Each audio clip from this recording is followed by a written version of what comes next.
안녕하세요. 저는 얼마 전 이혼하고 아이들과 살게 된 평범한 40대 여성입니다. 정말 아직도 이혼한 과정을 생각하면 미치고 환장할 일이지만 사람들이 진짜 이런 나쁜 사람들에 대해 알아야 할 것 같아서 이렇게 사연글을 쓰게 됐어요. 저와 남편은 정말 평범한 사람들이었고 평범하게 결혼을 하게 된 커플이었어요.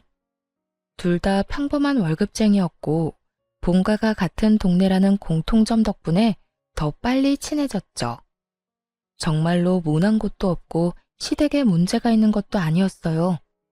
친정도 시댁도 잘 사는 편은 아니었지만 둘 다 비슷했으니 그게 더 낫다고 생각했죠. 그런데 열 길 물속은 알아도 한 길 사람 속은 모른다잖아요. 시댁 사람들이 그런 사람들일 줄이야 상상도 못했죠. 처음으로 이상하다는 것을 느낀 것은 결혼 4년 차였을 때예요.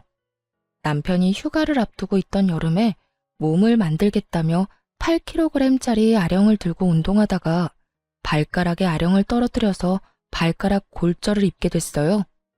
불행인지 다행인지 엄지발가락은 다치지 않았지만 나머지 3, 4, 5번 발가락이 부서졌어요.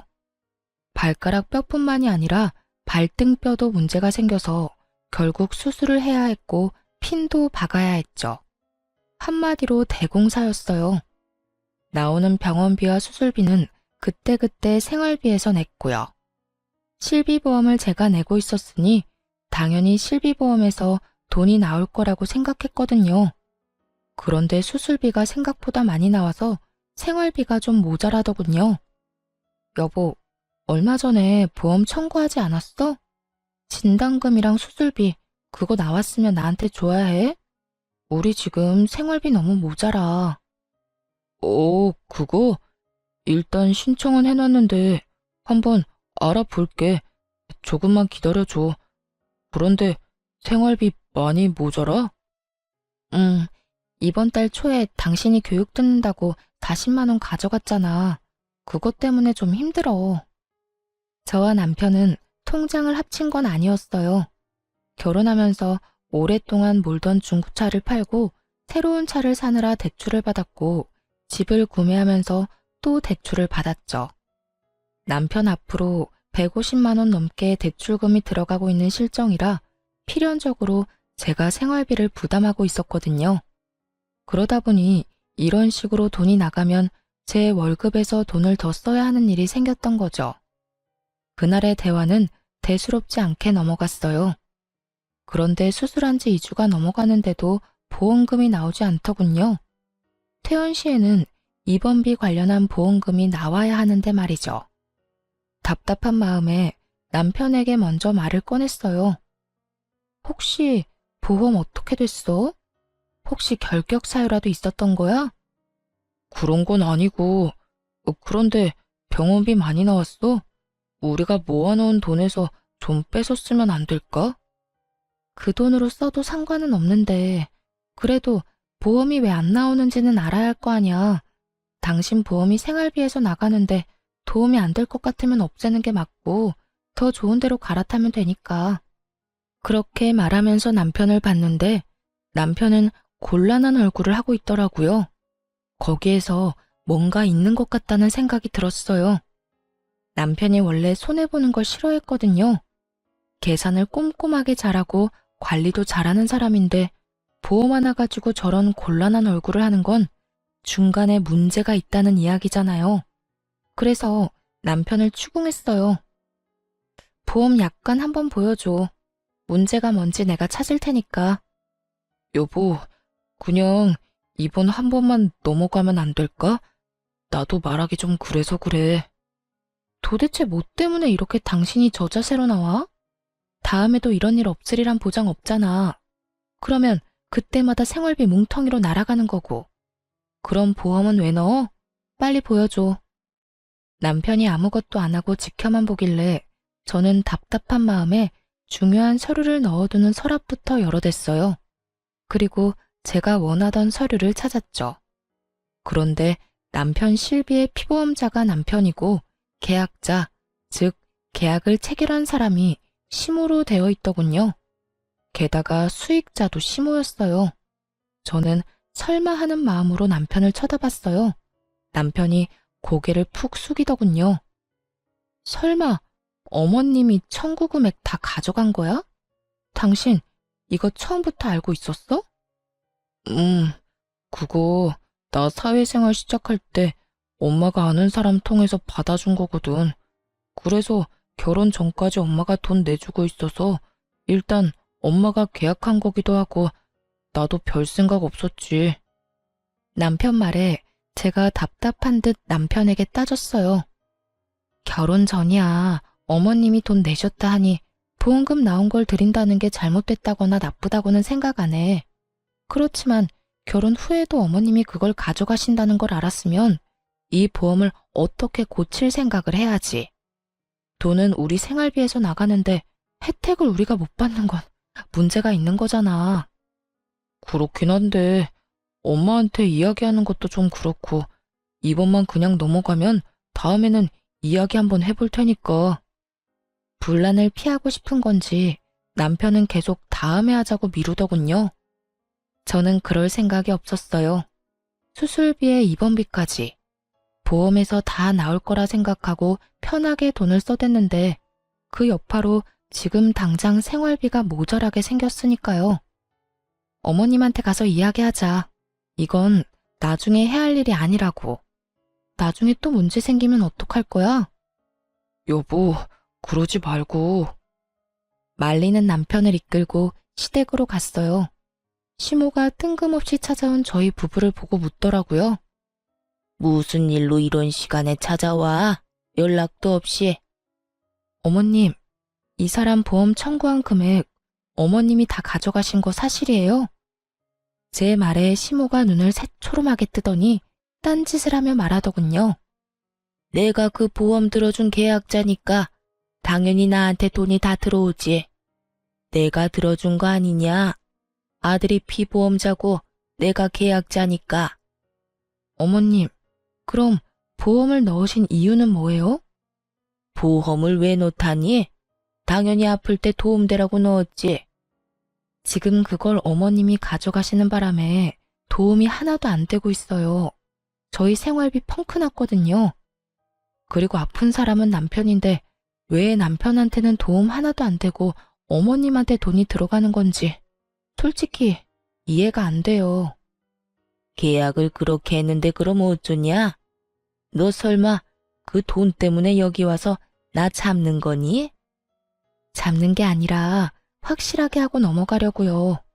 솔직히 이제 그 보험비도 저희가 받아와서 내는데 왜 어머님이 그 돈을 가져가는지 모르겠네요. 청구 금액 돌려주실 거죠? 내가 그 돈을 왜 줘야 하는지 모르겠구나. 엄연히 그런 보험이야. 내가 아들 보험 들어주면서 그 정도도 못하니?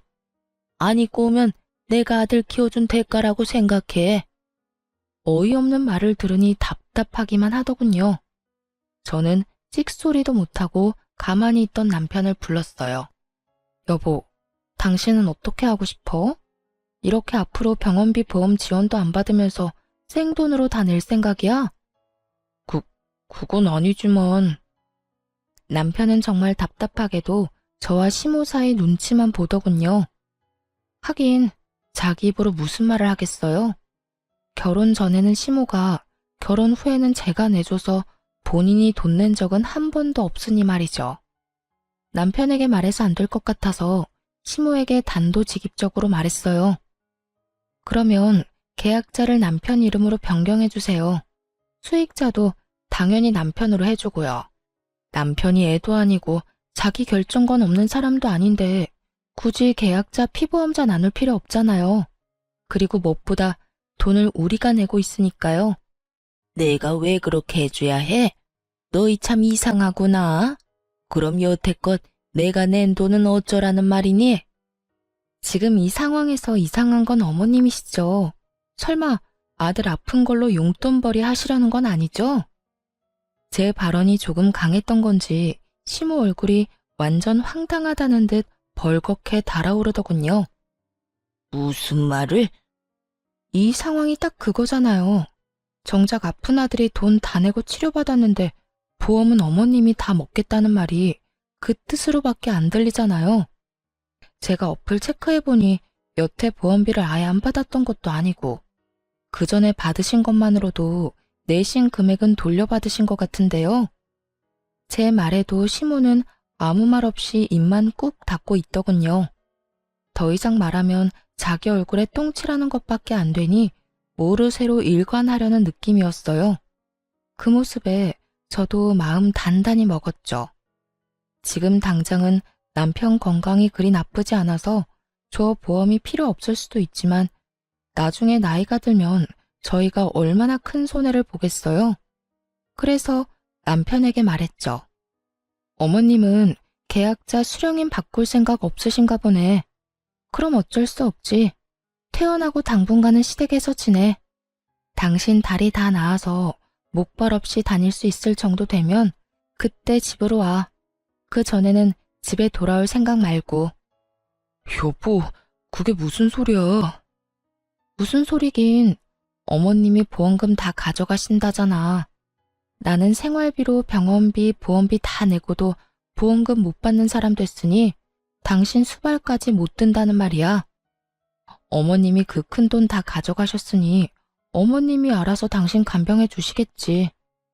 나는 돈 날리고 무보수 노동까지는 못해.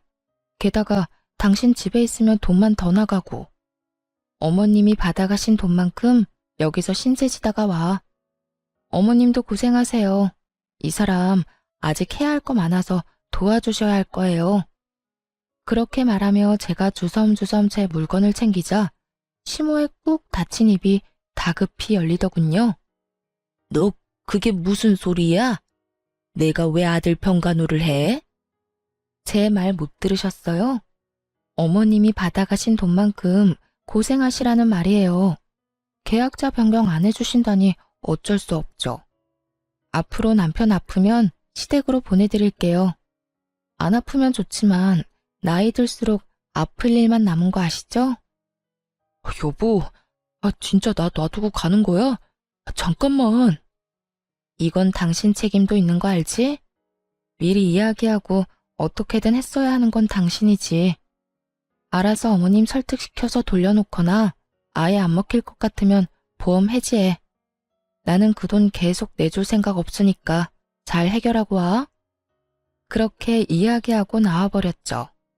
솔직히 진짜 화났거든요. 그런 이야기를 저한테는 해야 하는 거 아닌가요? 그래도 안 보이니 속은 좀 편하더라고요. 남편이 오른쪽 발을 다치는 바람에 아침에 누가 운전해주지 않으면 직장에도 못 가고 병원도 못 가는 상황이었거든요. 생활비는 제가 가지고 있으니 택시는 못 탈 거고 매일 아침 저녁으로 시모가 남편 직장 병원까지 왔다 갔다 해야 할 판이었죠. 그리고 저는 남편이 시댁에 가 있는 동안 돈 한 푼 안 줬거든요. 돈 받아간 사람은 따로 있는데 제가 돈을 줄 이유가 없잖아요. 그렇게 일주일을 버티더니 결국 시모가 남편을 돌려보냈더군요. 변경된 보험 계약과 함께 말이죠. 저는 원하는 걸 얻었고 남편도 자기 보험 자기가 찾아왔죠. 그런데 남편 얼굴이 생각보다 개운한 얼굴은 아니더군요. 왜 그런 표정이야? 이제 당신 아파도 걱정할 거 없는데. 그렇지. 그냥 엄마한테 좀 미안해서 그렇지. 미안하게 생각하지 마. 그게 이상했던 거고 지금 이게 정상인 거야. 다 큰 자식 아픈 걸로 돈 버는 건 좀 아니지. 비용도 우리가 다 내는데. 그리고 어머님도 분명히 이해할 때가 올 거야. 그렇게 이야기했더니 남편이 고개를 끄덕이더군요. 아픈 자식에게 더 해주고 싶으면 더 해주고 싶지. 자식한테 가야 할 것까지 모조리 뺏어오겠다는 생각을 하는 부모가 어디 있겠어요? 사실 저희 어머니가 시모와 같은 동네 살아서 오가며 인사도 하고 아는 사람도 많았던지라 걱정이 됐는데 다른 사람에게 이야기해봐야 자기만 손해라는 걸 아는지 아무 말도 안 했더라고요. 그렇지만 이 일로 시댁과 저는 거리가 생겨버렸잖아요. 그래도 미래에 더 큰 병으로 이런 일 생겼으면 더 돌이킬 수 없었을 거라는 생각을 하면 차라리 지금 좀 척치는 게 나을 수도 있다고 생각했어요. 하지만 그 일로 인해 제 마음속에 시모에 대한 이미지는 완전히 박살이 나버렸죠. 그렇게 교양 있어 보이고 사람 좋아 보이던 시모가 돈이라면 환장을 하는 사람처럼 보이기 시작했거든요. 그래도 그 이후로 저희한테 돈을 요구한다거나 하지는 않았어요. 그런데 사건은 의외의 곳에서 터지는 법이더라고요. 저와 남편은 결혼하면서 신혼집을 마련할 때 남편 4천, 저 2천, 친정에서 3천, 나머지는 대출로 집을 샀거든요. 대출을 남편이 갚기로 하면서 명의는 남편 앞으로 하기로 했어요. 솔직히 우리 돈이 들어가기는 하지만 저희 돈은 리모델링비랑 혼수로 거의 다 쓰게 됐으니까요. 그리고 결혼 후 새로 사야만 했던 새 차의 할부금도 남편이 갚고 있는 중이었거든요. 그래서 제가 10년째 생활비를 충당 중이었어요. 여보, 미안한데 40만 원만 생활비에서 가져갈 수 있을까? 사촌 동생이 과일 장사 시작했잖아. 가서 좀 팔아주기도 해야 하고 얼마 전에 첫째가 낸 문콕 사고도 돈 물어줘야 하거든. 당신 남는 돈은? 월급에서 대출금 갚고 나서도 돈 좀 남잖아. 얼마 전에 본가에서 보일러 고장났다고 해서 그거 고치는데 돈 좀 썼어. 그래서 이번에는 돈이 없어. 아, 그거 가져가면 나 남는 돈 거의 없어. 자동차 할부는 이제 끝날 때 되지 않았어? 3달 정도면 끝나. 그러면 나도 좀 여유로워지니까 당신 도와줄 수 있겠지. 그때까지만이야. 조금만 도와줘. 필요한 돈이긴 했어요. 애가 문콕을 하는 바람에 상대 차량 문짝을 갈아줘야 했거든요. 그렇지만 한 번에 40만 원이라는 돈이 나가니 생활비가 진짜 휘청하더라고요. 그래도 어쩌겠어요. 필요하다니 줘야죠. 그 전에도 남편은 생활비에서 그렇게 돈을 자주 빼갔어요. 작년까지만 해도 남편이 매달 드는 교육과 헬스장 비용으로 매달 30만 원씩 나갔었죠. 그 외에 경조사 비용으로도 자주 가져갔고요. 생활비를 비상금 정도로 생각하는 남편을 보며 그 집도 차 할부금이 다 끝나면 괜찮겠지 하는 생각을 했어요. 그런데 남편에게 돈을 빌려주고 정말 오랜만에 가계부를 살펴보는데 이상하게도 남편이 매달 4, 50만 원씩 꼬박꼬박 가져가고 있는 걸 발견했거든요. 물론 이유는 다 달랐지만 정말 한 달도 빠짐없이 매달 가져갔어요. 그리고 항상 10일에서 15일 사이에 돈을 빼가는 걸 알게 됐죠. 이상하잖아요. 그래서 남편이 오래전에 만든 체크카드의 통장을 들고 통장 정리를 시작했어요. 하나둘씩 찍혀 나오는 내역을 보면서 저는 점점 입을 다물지 못하게 됐어요. 그 체크카드는 남편이 빚 갚는 용으로 사용하는 카드였는데 제게 빌린 돈이 그 카드로 들어가면 모조리 아파트 대출금으로 들어가더라고요. 게다가 아파트 대출금도 제가 생각했던 것보다 금액이 적었고 차 대출금은 이미 끝나 있더라고요. 순간 부들부들 떨리더라고요. 여태껏 150만 원이 넘는 금액을 대출금과 이자로 내고 있다고 생각했기 때문에 제가 생활비를 내고 있었는데 실제로는 모든 걸 다 속이고 있었다니. 남편이 계산을 잘하고 꼼꼼하니까 맡겨뒀던 일이 결국에는 제 살까먹는 일이었던 거죠. 이걸 어떻게 할까 생각하다가 한 가지 좋은 생각이 떠올랐어요. 제 돈으로 대출금 갚는 걸 알게 됐으니 그걸로 하나 당당하게 요구할 수 있는 일이 생겼거든요. 여보, 우리 이 집 벌써 산지 10년이나 됐잖아. 이제 슬슬 공동 명의로 해줄 수 없어? 저는 야근 후에 집에 온 남편에게 그렇게 말을 꺼내자 남편이 순간 멈칫하더군요. 그러더니 저를 한번 슬쩍 보고는 다시 식사를 하며 말했어요. 그건 안 돼. 내가 돈 갚고 있는 거 알잖아. 솔직히 10년간 내가 다 갚았는데. 그리고 누구 명의면 무슨 상관이야? 우리한테 문제가 있는 것도 아니고. 나 죽으면 어차피 다 당신이랑 애들 건데. 그러니까 누구 명이면 무슨 상관인데? 그러면 공동명의 해도 되잖아. 아니, 도대체 갑자기 왜 공동명의를 해달래? 10년간 아무 일 없이 잘 지내왔잖아. 내가 어제 당신 통장 정리하면서 알게 됐거든. 나한테서 받아간 돈 다 대출금으로 들어가고 있던데, 그리고 차 대출금도 벌써 다 갚았더만. 대출금 금액도 나한테 말했던 것보다 더 적고. 제가 그렇게 말하자 남편이 인상을 팍 쓰더군요. 그걸 당신이 왜 봐? 그거 사생활 침해야. 그럼 난 그거 모르고 내내 당신한테 뒤통수 쳐맞고 있어야 됐어? 당신 진짜 어이없다. 내 돈으로 생활비하고 대출금까지 갚았으면 당연히 내가 원하는 것 정도는 해줘야 하는 거 아니야? 왜 나만 죽어라 돈 대고 있는데? 그럼 이참에 말해봐. 나한테 가져간 돈이랑 당신이 원래보다 부풀린 대출금 다 어디로 가져가는 건데? 제가 그렇게 이야기하자 남편도 아무 말 못하더군요. 솔직히 공동명의를 안 해주는 이유를 모르겠더라고요. 내가 그거 다 봐주겠다고. 그러니까 공동명의 하나 해달라는 건데 그게 그렇게 힘들어? 막말로 내가 내 월급으로 내 용돈 썼어? 내 월급으로 생활비 하느라 모아놓은 돈도 많이 없는데 너는 나 몰래 뒷주머니 차고 있었잖아. 이 집에 기여하는 돈으로만 본다면 제가 남편보다 돈을 더 많이 내고 있었는데 말이죠. 남편의 저런 모습을 보니 저도 부글거렸어요.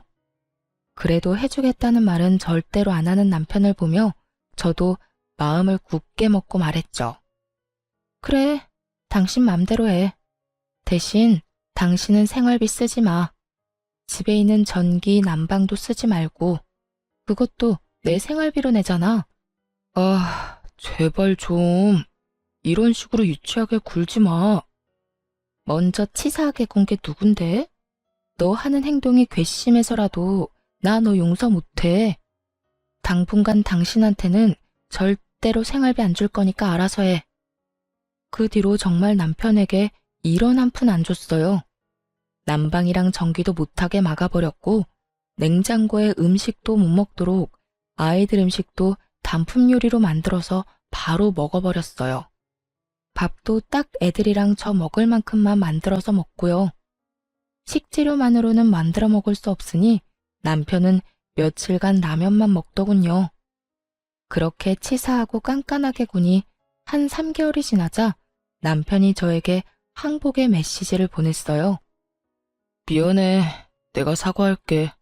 그러니까 이제 제발 그만해. 시켜 먹는 것도 하루 이틀이고 아침 거르는 것도 익숙하지 않은 사람에게는 더 힘든 법이거든요. 결국 그걸 견디지 못한 남편이 저에게 먼저 사과를 하게 된 거죠. 미안하면 공동명의나 해줘. 솔직히 나도 이렇게 치사하게 굴기 싫거든. 근데 여태껏 들어간 내 돈이 아까워서라도 그러면 안 되는 거잖아. 그리고 결혼할 때 언젠가는 공동명의 해준다고 했잖아. 그 말 지금 지킨다고 생각해. 10년간 나한테 돈 부풀리고 가져갔으면 이 정도 요구가 그렇게 큰 건 아니잖아. 그치? 제 말에 남편이 한숨을 푹 쉬더니 그러더군요. 알았어. 공동명의 해줄게. 저는 기분이 너무 좋았어요. 그렇지만 너무 티내지 않으려고 노력했죠.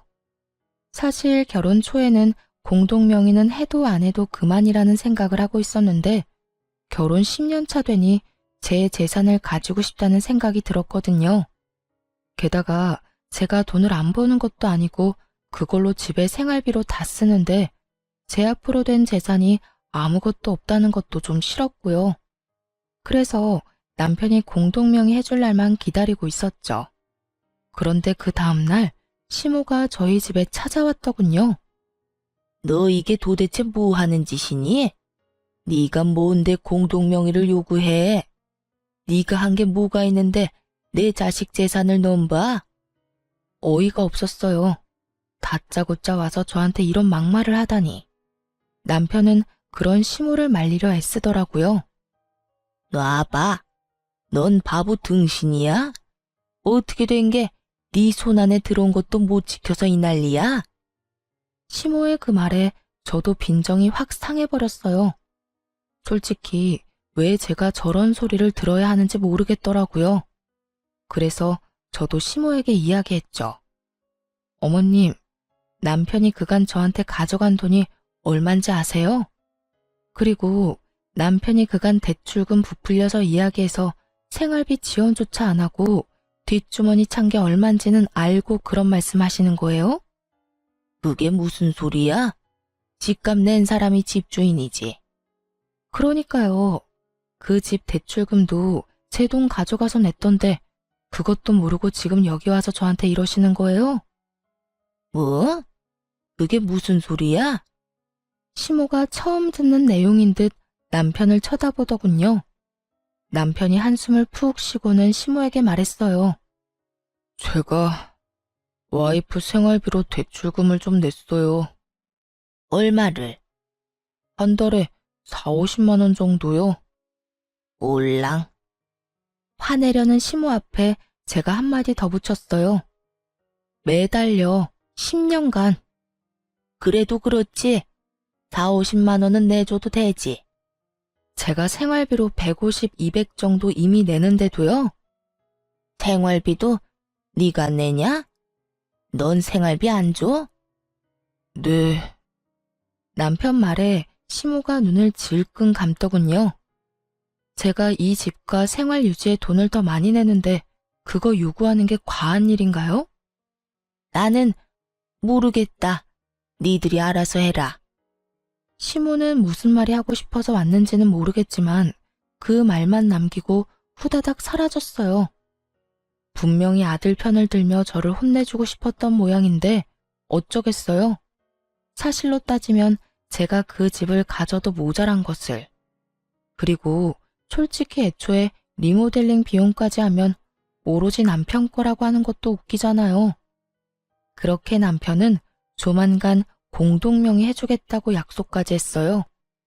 기분이 좋았지만 그 기분도 금방 가라앉았어요. 남편 때문이 아니라 친정사정 때문에요. 저희 친정어머니가 지병으로 몇 년을 앓고 계셨는데 당장 수술이 필요한 상황이었거든요. 게다가 저는 생활비 쓰느라 돈 모아놓은 것도 많지 않았고요. 남편과 함께 모아둔 돈은 더 큰 집으로 가거나 애들 교육에 쓸 목적으로 모은 거였거든요. 제가 남편에게 슬쩍 물었죠.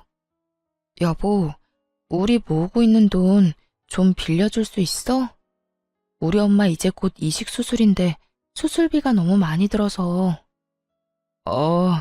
장모님 이식 수술 잡혔어? 그런데 어쩌지?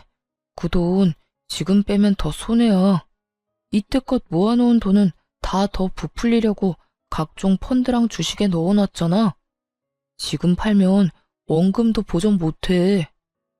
남편이 난색을 표하며 안 된다고 하더군요. 그거 말고 지금 모으고 있는 돈들은 그냥 적금만 깨면 되니까 괜찮잖아. 그래도 그건 우리 집에 문제 생기면 사용할 비상금이잖아. 그걸 장모님 수술비로 주는 건 좀... 처남은? 처남은 돈 없대? 걔 이제 막 결혼했는데 무슨 돈이 있겠어. 그러지 말고 좀 빌려줘. 엄마 수술하고 나면 조금이라도 갚아줄 테니까. 안 된다니까 왜 이래? 그 돈은 안 쓸 거야. 단호한 남편 답변에 속이 확 상했어요. 설마 제가 공동명의를 해달라고 했다고 그걸 이런 식으로 갚나 싶은 생각까지 들 정도였죠. 그럼 공동명의나 빨리 해줘. 꽥 소리 지르고 그날 대화는 그렇게 종료됐어요. 장모님이 아프다는데 괜찮냐는 말은 한마디도 없고 돈은 절대 못 빌려준다는 남편놈에게 우라가 치밀었어요. 그 다음날 남편이 야근하는 동안 저는 칼퇴근하고 집에 와서 남동생을 불렀어요. 누나, 엄마 수술비 어떡할 거야? 엄마 보험은 없나? 보험 있긴 한데 기대하기는 좀 어려워. 특약도 많이 없었고 그냥 기본이라. 낸 만큼 다 못 돌려받을 가능성이 높지. 너희 매형도 진짜 너무하지 않니? 어떻게 장모님 아프다는데 돈 절대로 못 빌려준다고 그렇게 선을 긋고. 너무 그렇게 생각하지 마. 매형도 생각이 다 있겠지. 아, 일단은 대출이라도 해봐야지 뭐. 그렇다고 엄마 저대로 수술도 못하게 둘 수 없잖아. 아버지 돌아가시고 우리 두 남매 키우느라 고생하셨잖아. 호강도 못 시켜드렸는데. 동생을 집으로 부른 건 반찬을 싸서 주기 위해서였어요. 올케가 입덧이 심했는데 저번에 저희 집에서 먹었던 음식이 너무 먹고 싶다고 해서 저희 집 반찬하면서 겸사겸사 양을 더 많이 해서 만들었거든요. 그래서 동생을 불렀는데 엄마 수술 이야기 때문에 커피 한잔하며 이야기하다가 시간이 좀 늦어졌죠. 남편은 아직 들어오지 않고 있어서 이만 동생을 보낼 생각이었어요.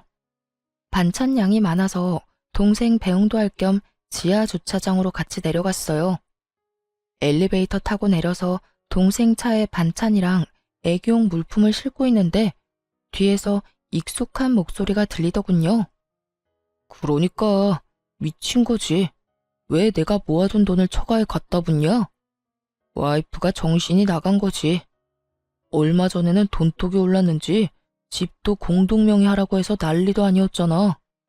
아무리 봐도 남편 목소리였어요. 순간 벙쪄서 아무 말도 못하고 듣기만 하는데 가관도 아니었어요.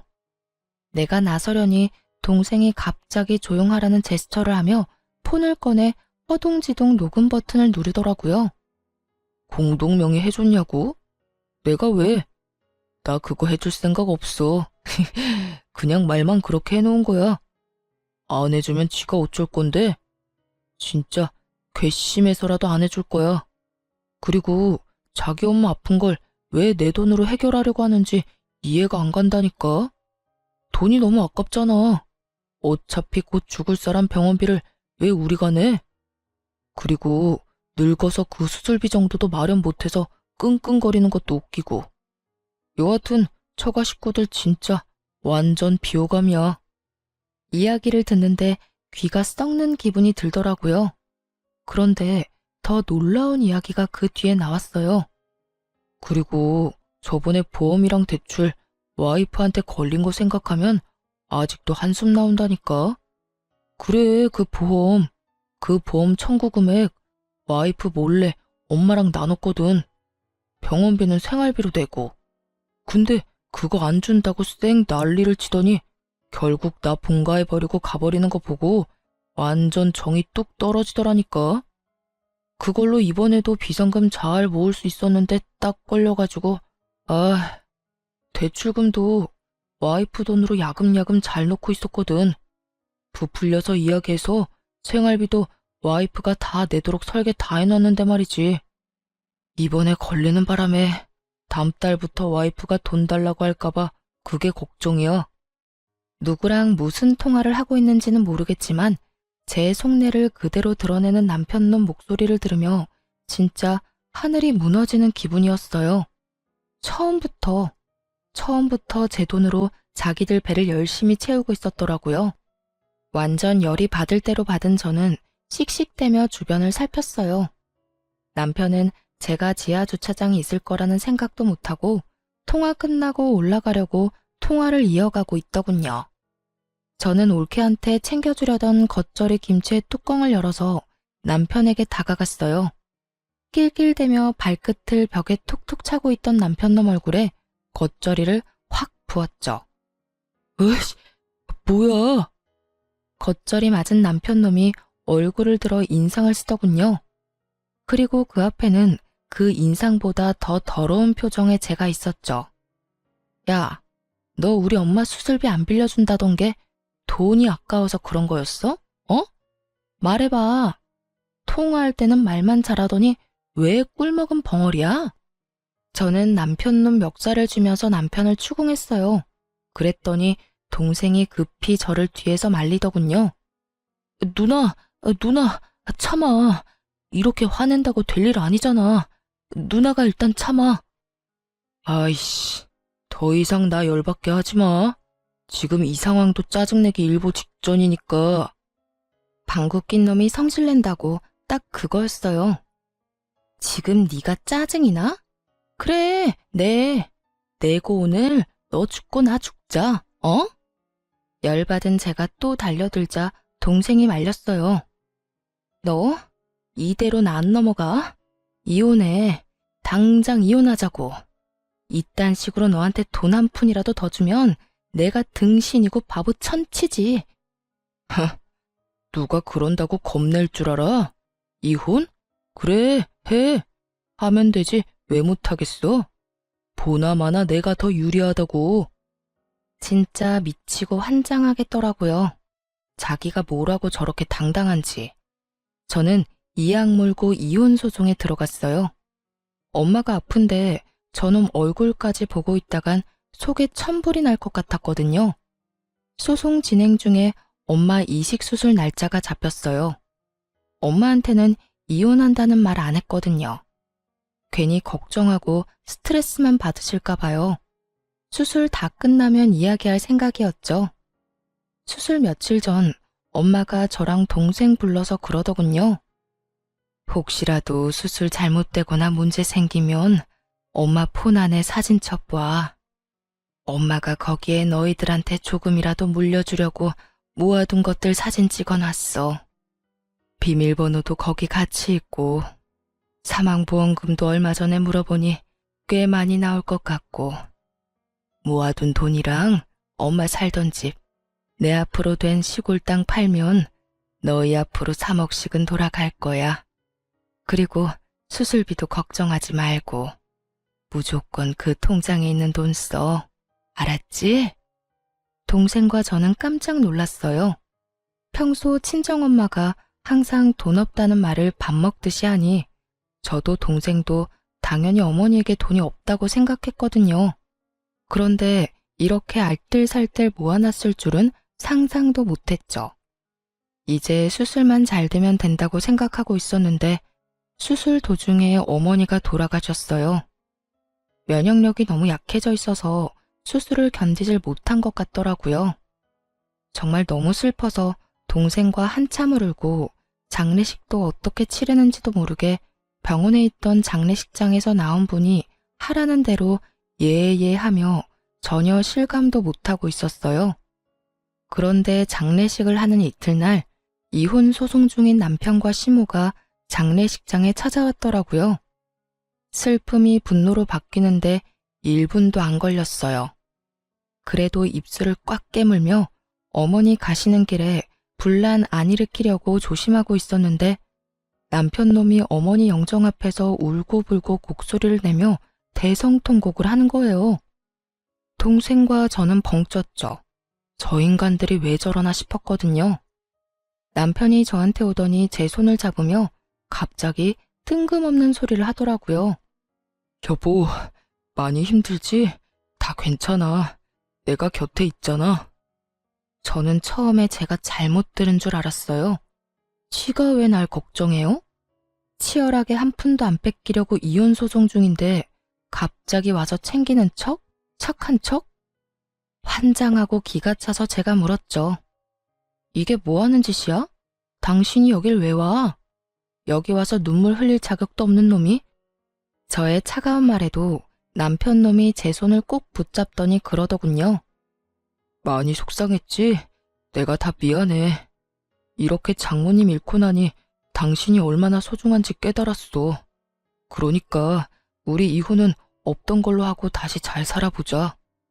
점점 더 기괴해지는 남편놈 행동에 저는 이 인간의 의중을 알 수 없어서 궁금증만 생길 뿐이었어요. 다시 잘 살아? 당신이랑 내가 왜?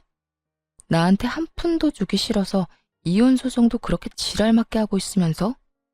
그래, 당신 입장에서는 그렇게 생각할 수 있지. 하지만 다 당신을 위해서였어.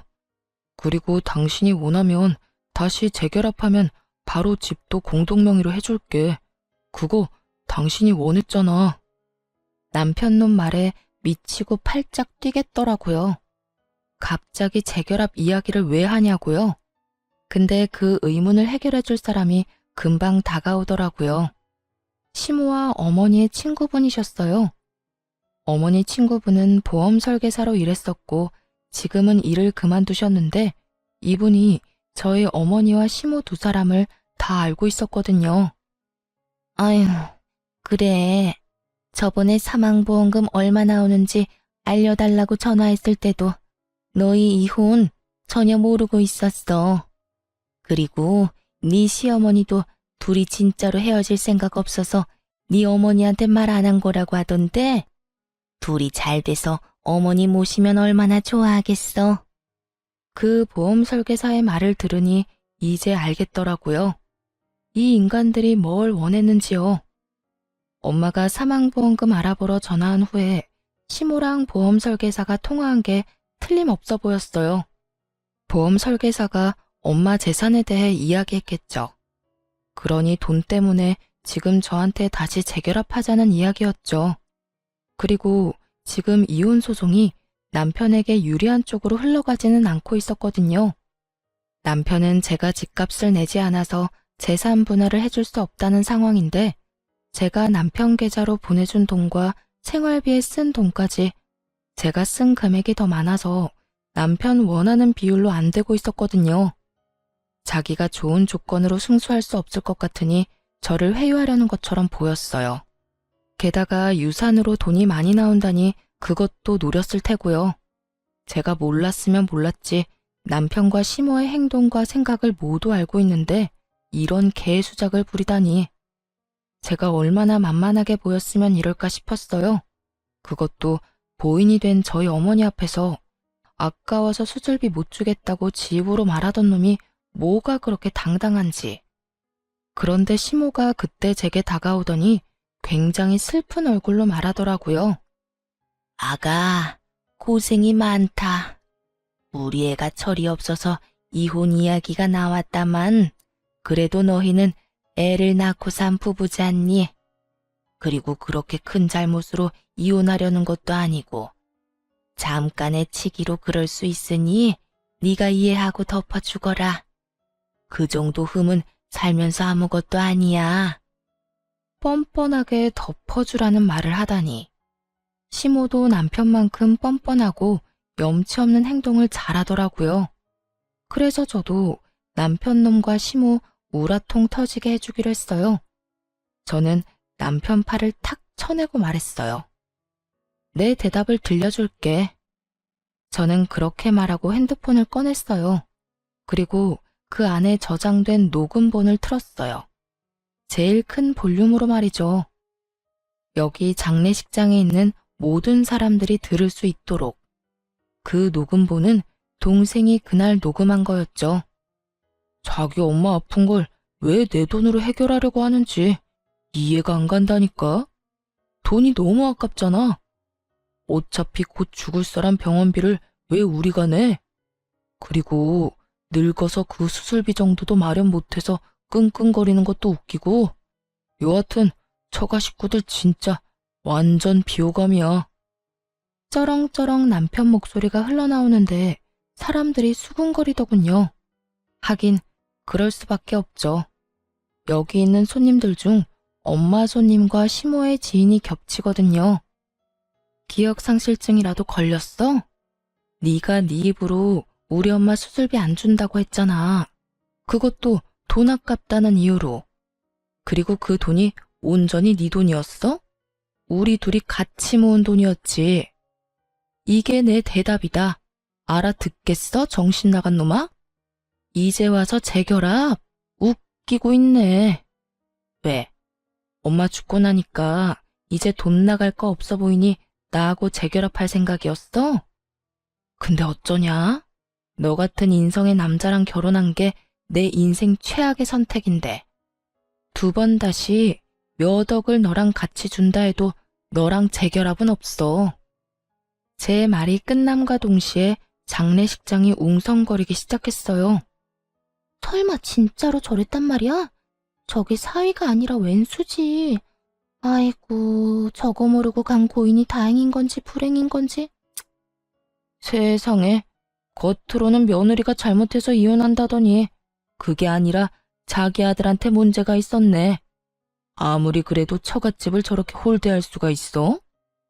뒤에 이야기가 더 흘러나올수록 사람들의 이야기 소리는 더 커졌고 시모와 남편은 얼굴이 새빨개져서는 저를 찌를 듯이 노려보더군요. 제가 겁이라도 낼 줄 알았나 봐요. 제가 도리어 더 눈을 똑바로 뜨고 째려보는데 동생이 그 사이에 끼어들어왔어요. 형님, 여기서 형님 반기는 사람 아무도 없어요. 저희 가족들도 누나도 그리고 저희 어머니도요. 그러니까 알아서 좀 빠져주세요.